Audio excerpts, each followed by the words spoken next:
Corona virus के कारण lockdown में रिपीट टेलीकास्ट में सीरियल रामायण खूब हिट हुआ। इसके कैरेक्टर भी खूब चर्चा में आए। साथ ही चर्चा श्री राम को लेकर भी हो रही, क्योंकि नेपाल के पीएम ने उनके जन्म स्थान को लेकर नया दावा जो किया है, इस पर रामायण में सीता का कैरेक्टर निभाने वाली दीपिका चिखलिया टोपीवाला ने एक मीम शेयर किया है और इस पोस्ट में हनुमान जी श्री राम से पूछते दिख रहे हैं, प्रभु आपने बताया नहीं कि आप नेपाली हो।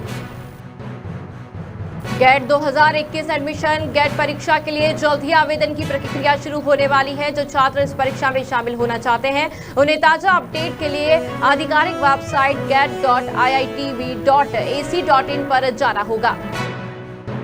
30 जुलाई को केंद्र सरकार एक नया कानून लागू करने जा रही है। इस नए कानून के लागू होने का सबसे बड़ा फायदा ग्राहकों को होने वाला है। अगर सरकार के दावों की माने तो अगले 50 साल तक ग्राहकों के लिए किसी नए कानून की जरूरत नहीं पड़ेगी।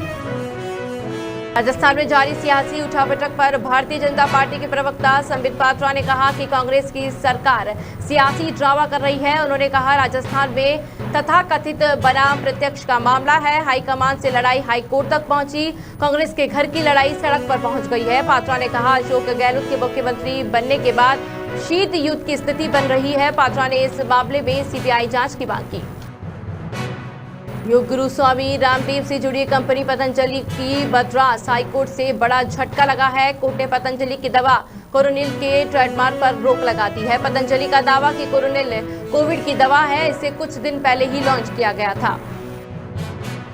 कांग्रेस नेता पी चिदम्बरम ने कहा कि रक्षा मंत्री राजनाथ सिंह का दावा कि भारत की 1 इंच जमीन पर भी किसी का कब्जा नहीं है, महज बयानबाजी के। चिदम्बरम ने कहा कि भारतीय सुरक्षा एजेंसियों ने भी आकलन किया है कि चीन की सेना अभी भी वास्तविक नियंत्रण रेखा के पार भारत की ओर 1.5 किलोमीटर के अंदर घुसी हुई है। आज की बैठक में प्रधानमंत्री नरेंद्र मोदी को नियंत्रण देने पर भी इस मीटिंग में चर्चा हो सकती है। हालांकि अभी तक पीएमओ से औपचारिक या अनौपचारिक तौर पर अनेक अयोध्या कार्यक्रम को लेकर कोई बात सामने नहीं आई है, जबकि ट्रस्ट के सदस्य और अयोध्या के संत लगातार प्रधानमंत्री से अयोध्या आने को लेकर आग्रह कर रहे हैं।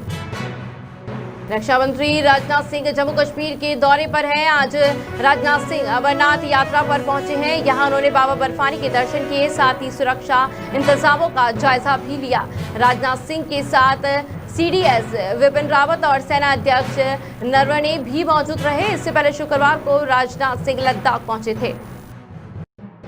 कोरोना वायरस वक्त के साथ तेजी से फैलता जा रहा। दुनिया में कोरोना मामलों की कुल संख्या 14 मिलियन पार कर गई है। कोरोना संक्रमित की संख्या 13 मिलियन से 14 मिलियन पहुंचने में महज 4 दिन लगे, यानी कि दुनिया भर में 1 मिलियन कोरोना मामले 100 घंटे से भी कम समय में बढ़ गए हैं। ऐसा पहली बार हुआ जब कोरोना के 10 लाख मामले इतने कम समय में सामने आए। यूपी में कोरोना महामारी के बढ़ते मामलों पर कांग्रेस महासचिव प्रियंका गांधी ने राज्य के कई जिलों में कोरोना संक्रमण के आंकड़े जारी करते हुए यूपी सरकार पर साधा निशाना। उन्होंने कहा कि कम टेस्टिंग के चलते मामले बढ़ते गए और सरकार इसे नियंत्रण नहीं कर पाई।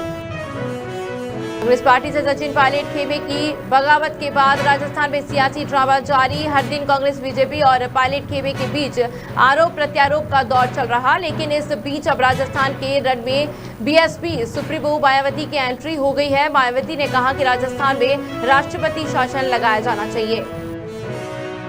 सब्जियों के बाद अब दालों में भी तेजी देखने को मिल रही है। हालांकि राशन की दूसरी चीजों के दामों में कोई खास परिवर्तन नहीं दिया है, लेकिन इस बीच दालों की कीमत काफी बढ़ गई है। पिछले साल की तुलना में इस साल दाल के दाम 30 से 40% तक बढ़ गए हैं। हालांकि लॉकडाउन के दौरान इनके दाम में कितनी तेजी से उछाल आई है, इसका पता नहीं चल पाया है, क्योंकि आंकड़े इकट्ठा करने में दिक्कत आ रही है।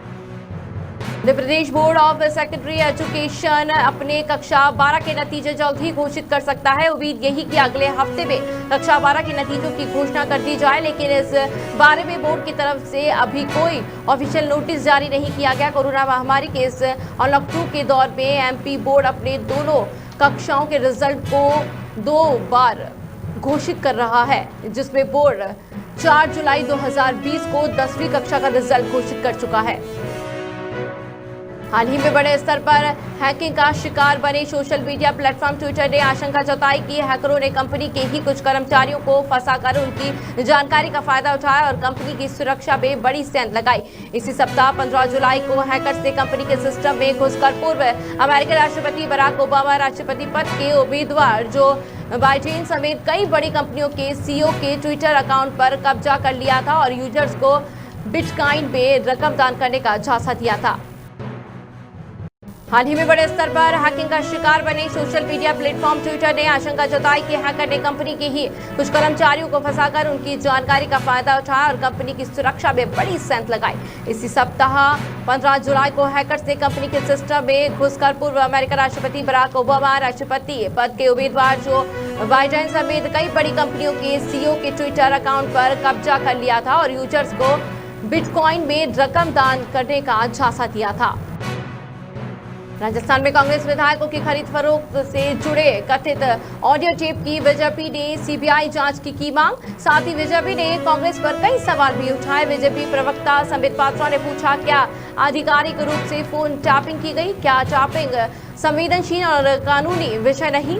क्या कांग्रेस ने राजस्थान में अपनी सरकार बचाने के लिए गैर संवैधानिक तरीके का इस्तेमाल किया? क्या फोन टैपिंग के स्टैंडर्ड ऑपरेटिंग प्रोसीजर का पालन किया गया? क्या राजस्थान में कानून को ताक पर रखकर सरकार चलाई जा रही है? बीजेपी ने ये सवाल सोनिया गांधी, राहुल गांधी और अशोक गहलोत से किए।